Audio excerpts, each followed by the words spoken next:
Hello guys, welcome back to my new another blog. So তোমরা নিশ্চয়ই আজকে thumbnail দেখে বুঝে গেছো যে আমি আজকে কিসের ব্লগ করছি। আর নিশ্চয়ই লোকেশনটা তো তোমরা আরও বুঝে যাবে।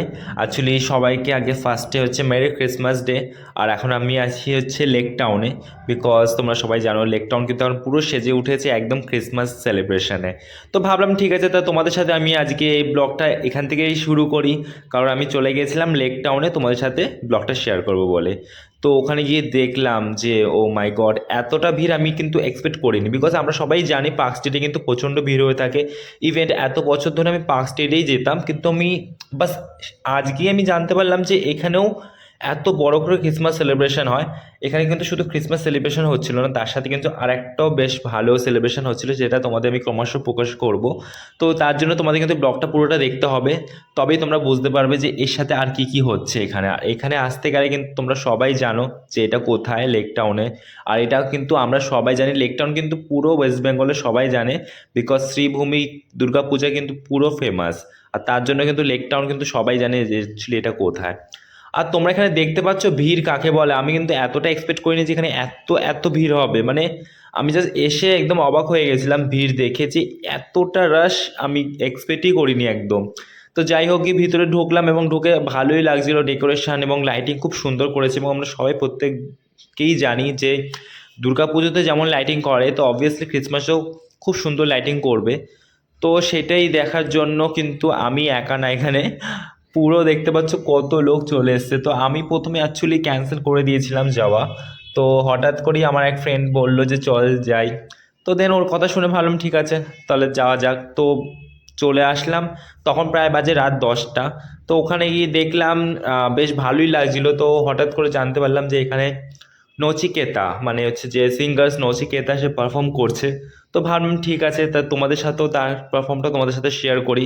কিন্তু অবভিয়াসলি তোমরা একটা সবাই জানো যে ইউটিউবে কিন্তু একটা গাইডলাইন্স থাকে, কোনো গান কিন্তু এখানে দিলে কপিরাইট চলে আসবে। এই জন্য আমি কোনো গান শোনাচ্ছি না তোমাদেরকে, এটাকে আমি সুইচ অফ করে দিয়েছি সাউন্ডটাকে। তোমরা ভেবে নাও নচিকেতার কী গান হতে পারে, সেই সব গানই সে গাইছিল। ইভেন্ট অনেকটাই ভিড় ছিল, যে অতটা কাছে গিয়ে ভিডিও করার মতন আমার হয়ে ওঠেনি। ইভেন্ট আমি কোনোদিনও নচিকেতাকে সামনে থেকে দেখিনি, ফার্স্ট টাইম দেখলাম। ইভেন আর যেমন টিভিতে দেখায় ঠিক সামনে তেমনই লাগছিল, এমন কিছু মানে একদম আলাদা কিছু আমার লাগেনি, একদম নর্মালি লেগেছে, ভালোই লেগেছে, ভালো গাইছিল। তো দেন সামনে চলে আসলাম, দেন তারপর বেরিয়ে গেলাম। এবার রাস্তার দিকে সোজা হাঁটছি, প্রচণ্ড স্টল বসেছে, প্রচণ্ড অনেক খাবারের অনেক কিছু ডেকোরেশন আইটেম, লাইক যা যা হয়ে থাকে একটা মেলার মধ্যে সেটা। তো এবার আমি তোমাদের সাথে শেয়ার করবো, যেহেতু এখানে বলছিলাম যে এখানে এর সাথে কিন্তু আরেকটা সেলিব্রেশন হচ্ছিলো। সেটা হচ্ছে কিন্তু এখানে পৌষ পার্বণ, মানে আমাদের বাঙালি যে সেলিব্রেশনে, বাঙালি যে একটা উৎসব পৌষ পার্বণ, পিঠে পুলির দিন, সেটা কিন্তু এখানে হচ্ছিল। তো সেটা তোমরা দেখতে পাচ্ছ, এখানে কিন্তু স্টেজে একজন গান গাইছিল।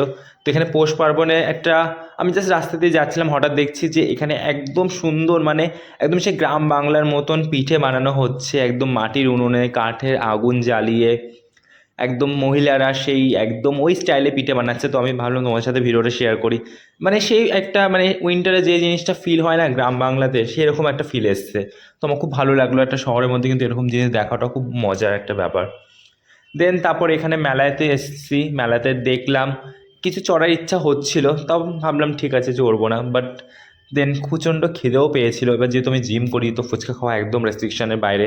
কিন্তু ভাবলাম ঠিক আছে, 10 টাকার মাত্র 3টে ফুচকা পেয়েছি, 3টেই খেয়েছি, আর বেশি খাইনি, এবং জল ছাড়া। ঠিক আছে, অনেক রেস্ট্রিকশনের মধ্যে থাকতে লাগে। যাই হোক, গিয়ে এখানে সামনে দেখতে পাচ্ছি একটা বড় দেখে সান্তা। মানে আমি এক্সপেক্ট করিনি এত বড় একটা সান্তা থাকবে। তো হঠাৎ করে দেখলাম রাস্তার মধ্যে যে সাইডে একটা বড় স্ট্যাচু বানানো হয়েছে সান্তা। তো ওখানে গিয়ে একটুখানি ভিডিও ক্লিপ নিলাম ভালো মতন। ভালোই লাগছিল জিনিসগুলো দেখতে, যে অনেকটা সুন্দর করে ডেকোরেশন করে সাজিয়েছে। অবভিয়াসলি শ্রীভূমি বলে কথা, মানে লেক টাউন, তো সুন্দর তো হতেই হবে। এখানে কিন্তু রিয়াল সান্তা চলে এসছে, মানে হচ্ছে একজন সান্তা, মানে কস্টিউম পরে সে এন্টারটেনমেন্ট করছে সবাইকে। ইভেন্ট এখানে ডান্সও হচ্ছিলো, এই যে তোমরা দেখতে পাচ্ছ এখানে নাচ করছে রাউন্ড রাউন্ড সার্কেল করে। এটা খুব ইউনিক লাগলো, এগুলো আমি কোনোদিনও আগে দেখিনি কলকাতার মধ্যে এরকম। কিন্তু ভালো লাগলো জিনিসটা দেখে, আমি মানে এক্সপেক্ট করিনি এত কিছু এখানে হয়তো ছিল। সেগুলো দেখলাম, এনজয় করলাম। ইভেন অনেক ভালোও লাগছিলো। আর এখানে অনেক পুচকু পুচকু বাচ্চারাও আমাদের থেকে বেশি ওরা এনজয়মেন্ট করছে, বিকজ তোমরা সবাই জানো যে ক্রিসমাসটা কিন্তু আমাদের থেকে বাচ্চারা বেশি এনজয়মেন্ট করে। তারপর চলে গেলাম ফুড কোর্টের দিকে, যেখানে পৌষ পার্বণের নানান রকমের খাবারের স্টল বসেছিল। আর আমার প্রচণ্ড খিদেও পেয়েছিল, তো খাবার না খেলে তো হয় না, একটা জায়গায় গেছি অবভিয়াসলি কিছু খেতে তো হবে। তো এখানে আমার কিন্তু জিলেবিস প্রচণ্ড প্রচণ্ড ফেভারিট। তো ভাবলাম কিছু জিলেবিস খাই, কিন্তু ভাবলাম অনেক মিষ্টি ডায়েটের মধ্যে আছি, খেতে পারবো না, তো ওটা ক্যান্সেল করলাম। দেন তারপর ধোসা আসলাম, ভাবলাম ধোসা খাই, কিন্তু মনে মনে ভাবছিলাম যে মেলাতে এসে ধোসা কে খাই, একটু অন্য কিছু খেতে হবে, লাইক সামথিং ডিফারেন্স না।